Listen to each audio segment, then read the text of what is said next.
నమస్తే, welcome to Aadya media. నేను మీ స్వర్ణ. ప్రస్తుతం మనతో పాటు ఉన్నారు సోషల్ యాక్టివిస్ట్ కృష్ణకుమారి గారు. నమస్తే అండి. నమస్తే. కృష్ణకుమారి గారు, జనరల్గా ఇల్లు అని అంటే గొడవలు ఉంటాయి, రైట్? ప్రతి ఇంట్లోని గొడవలు ఉంటాయి. కానీ సెలబ్రిటీస్ ఫ్యామిలీస్ అని అంటే మనం తొంగి చూస్తాం, అది ఎవరైనా సరే.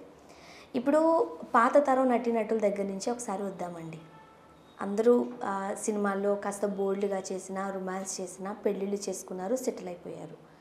అండ్ కొంతమంది డివోర్స్ వైపు వెళ్ళినా మరి కొంతమంది ఫ్యామిలీస్తో బాగానే ఉంటున్నారు. అయితే ఇప్పుడు నిహారిక విషయం వచ్చేసరికి అందరూ ఆ ఫ్యామిలీ వైపే చూస్తున్నారు. ఎందుకనంటే చిరంజీవి గారి అందరి పిల్లలు ఎందుకు ఇలా జరుగుతుంది? సుష్మిత ఇప్పుడు హస్బెండ్తో ఉండడం లేదు, శ్రీజ మూడో పెళ్ళికి రెడీ అయిపోయింది, ఇప్పుడు నాగబాబు గారి కూతురు నిహారిక కూడా విడాకుల వైపే వెళ్ళబోతున్నారు అంటూ అసలు ఏం జరుగుతుందని చెప్తారు? అంటే అసలు మనము ఎక్కువ మాట్లాడుకుంటున్నామేమో అనిపిస్తుందండి. అది కరెక్ట్ కాదు. అంత ఎక్కువ మాట్లాడుకోవాల్సిన అవసరం లేదు. ఇప్పుడు మీరు చూడండి, బయట కూడా సమాజంలో జరిగిన ప్రతి పెళ్ళి విడాకులు తీసుకోకుండా కలకాలం కలిసి ఉంటున్నారా చెప్పండి? అవును, చాలా విడాకులు రేటు పెరిగింది, పర్సంటేజ్ పెరిగింది. ఎందుకు పెరిగింది? బాగుండే వాళ్ళు చాలా బాగుంటున్నారు. కొంతమంది ఏంటి అంటే బాగున్నా బాగా లేకపోయినా కానీ బాగున్నాము అనుకుని సర్దుకుపోయే వాళ్ళు ఉన్నారు. ఎందుకు నేను సర్దుకుపోవాలి అని అనుకుని విడిపోయే వాళ్ళు ఉన్నారు. కొంతమంది సరిగ్గా ఇంట్లో పరిస్థితి బాగోలేకపోయినా గొడవలు పెడుతూ ఉన్నా, పడుతూ ఉన్నా బయటికి మాత్రం ఏమీ జరగలేనట్టు యాక్టింగ్ చేస్తూ సొసైటీ కోసం బ్రతికే వాళ్ళు కూడా చాలా మంది ఉన్నారు కదా. వాళ్ళు ఎందుకు ఉంటున్నారు అట్లా? బయటకు వచ్చిన తర్వాత నేను సమాజం నుంచి ఎదుర్కొనే సవాళ్ళ కంటే కూడా, ఆ ఇబ్బందుల కంటే కూడా ఈ నాలుగు గోడల మధ్య ఈ బాధలు భరించటమే సుఖమేమో అనే పరిస్థితి. ఇప్పుడు ఒక ఒంటరి మహిళ కనిపించింది అనుకోండి, ఆమె పెళ్ళి కాకుండా అయినా కానీ పెళ్ళి అయిన తర్వాత విడాకులైనా సరే, ఆ ఒంటరి మహిళని ఎన్ని రకాలుగా ఇబ్బందులు పెట్టొచ్చో, సొంత కుటుంబ సభ్యుల దగ్గర నుంచి, ఆమె ఆఫీస్లో పనిచేసే కొలీగ్స్ దగ్గర నుంచి, లేకపోతే చుట్టాల దగ్గర నుంచి కావచ్చు, సమాజం నుంచి కావచ్చు, ఆమె ఎన్నో ప్రశ్నలు ఎదుర్కోవాల్సి వస్తుంది. ఈ ప్రశ్నలు ఎదుర్కోవడానికి కారణాలు ఏంటి అనుకుంటే, మనుషుల్లో సున్నితత్వం లేకపోవటం. ఏమో ఒక రాయేసి చూద్దాం, పడితే పడుతుంది, పడకపోతే పడదు.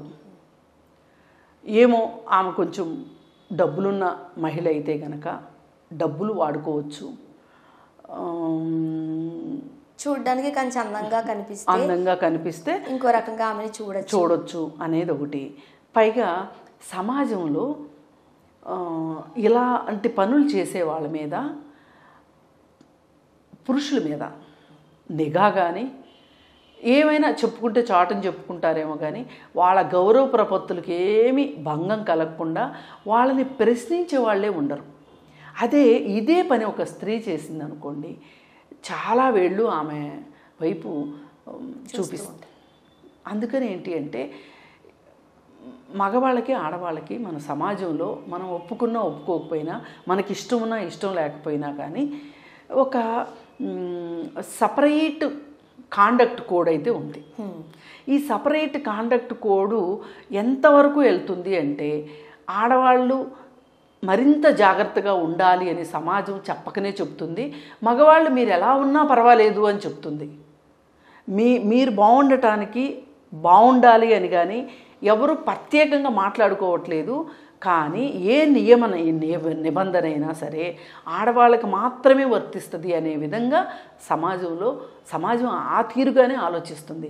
అందుకే ఆడవాళ్ళు గడప దాటాలి అంటే ఒక అడుగు ఆలోచిస్తున్నారు.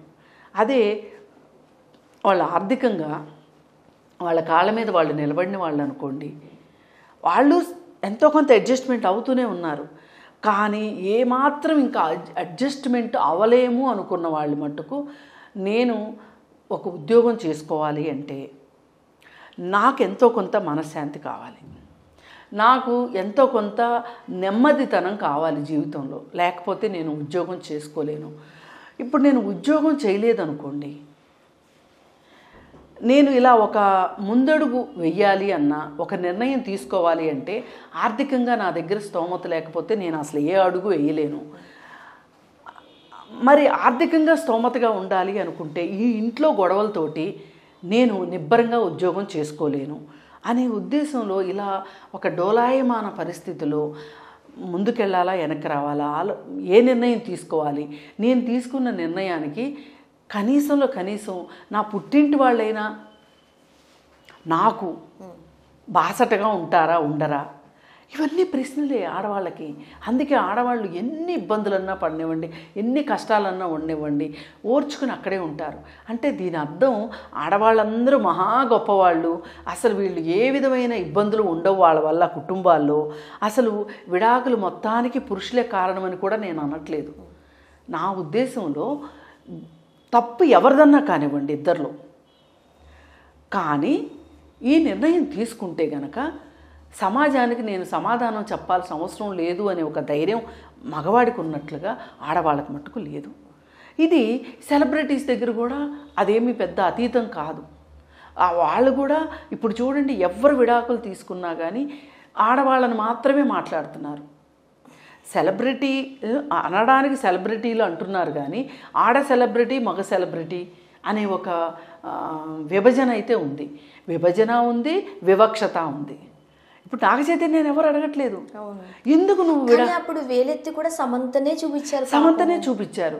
సమంతే సమాధానం చెప్పుకోవాలి. వేసుకునే బట్టల వల్ల నిన్ను ఇలా చేశారు, నువ్వు ఈ పాట చేసావు కాబట్టి, నువ్వు సరిగ్గా లేవు కాబట్టి, ఇవన్నీ మాట్లాడారు. అదే మరి నాగ చైతన్యాన్ని ఎవరూ అడగట్లేదు. నాగ చైతన్య చెడ్డవాడని అసలు ఎవరికి ఎలా తెలుస్తుందండి? ఇప్పుడు నాగ చైతన్య గారు శోభిత అన్న ఆ ఆర్టిస్ట్తో కలిసి డేటింగ్లో ఉన్నారు, తిరుగుతున్నారంటూ వార్తలు వస్తున్నాయి. కానీ ఎవరు పాయింట్ అవుట్ చేసి మాట్లాడారు. అదే సమంత గారు ఎవరితోనన్నా క్లోజ్గా ఉండి ఒక ఫోటో పడితే ఎంత వైరల్ అవుతుంది ఆ న్యూస్ అవుతుంది.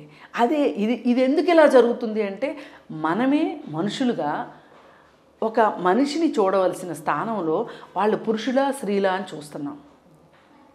అందువల్ల ఇదంతా జరుగుతుంది. సరే, ఇదంతా జరిగినప్పటికీ వీళ్ళకి ఏమవుతుందంటే, వృత్తిలో వీళ్ళకి కొన్ని ఛాలెంజెస్ ఉంటున్నాయి.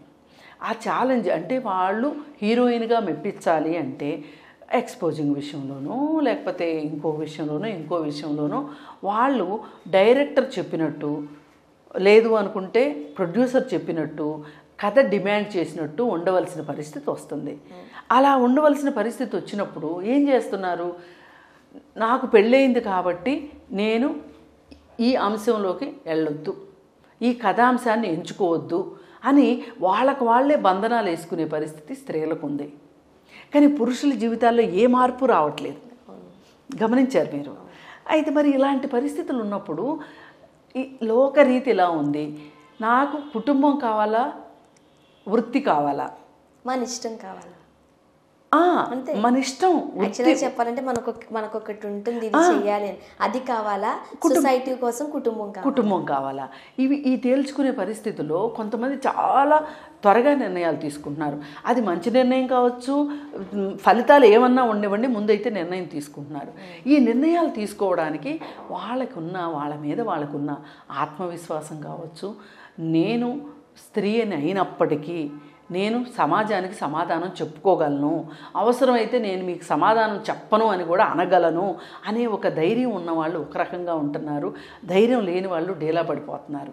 నిర్ణయం అయితే తీసుకుంటున్నారు కానీ వాళ్ళైతే డేలా పడుతున్నారు. కానీ సోషల్ మీడియా వైపు నుంచి కావచ్చు, సమాజం నుంచి కావచ్చు, వాళ్ళకి మట్టుకు చాలా ప్రశ్నలు ఎదురవుతున్నాయండి.